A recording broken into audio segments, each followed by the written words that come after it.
The California wildfires are just a mess. My folks are there, my brother, my friends, my cousins, my nephew, nieces, everybody's there still. Some have their houses burnt down.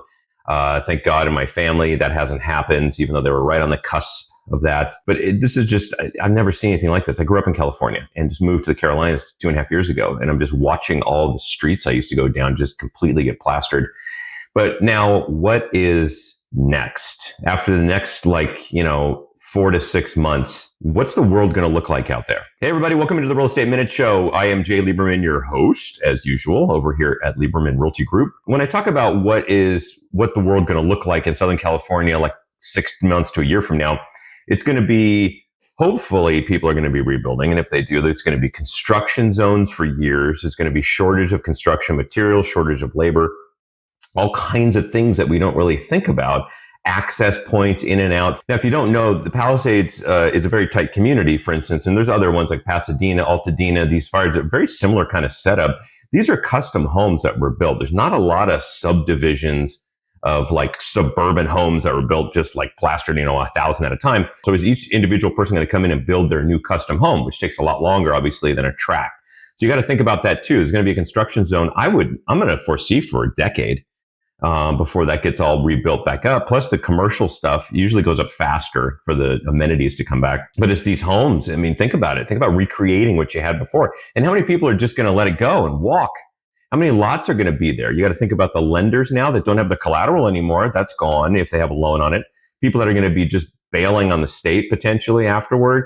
What happens to property taxes? Are they going to stall property taxes in the hard hit areas? Plus the lawsuits that are going to ensue with the insurance companies, against the state potentially, against individuals. It's just going to be a quagmire. So my thought is, and this is a great time for me too, if you've been affected by the fire, pray for you and wish you all the best. For those of you that have succumbed to the fire or not, like myself, I'm thinking about what do I do now? Like, what do I do to prepare myself?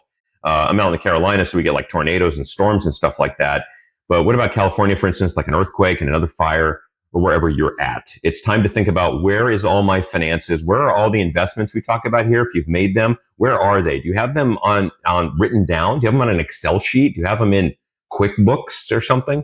All the account numbers that you have, make sure you have it all written down and stuffed away in a fireproof safe or at a bank safe deposit box, and maybe stored, encrypted wise on your phone or something like that. You have it in multiple spots so you know where to get those investments.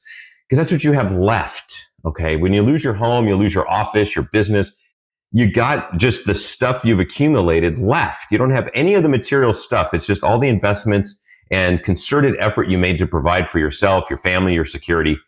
Write that stuff down, stick it somewhere safe. Second thing is also, they keep talking a lot about, and I agree, I talked to my parents about it, get the box ready, the bag, the bug out bag, as they say in like CIA language. Get that together, so that you know where you can dump all this stuff in. Even if you have to have a few days worth of food in there, some box stuff, some canned, like a little emergency kit that you get tossed in the trunk.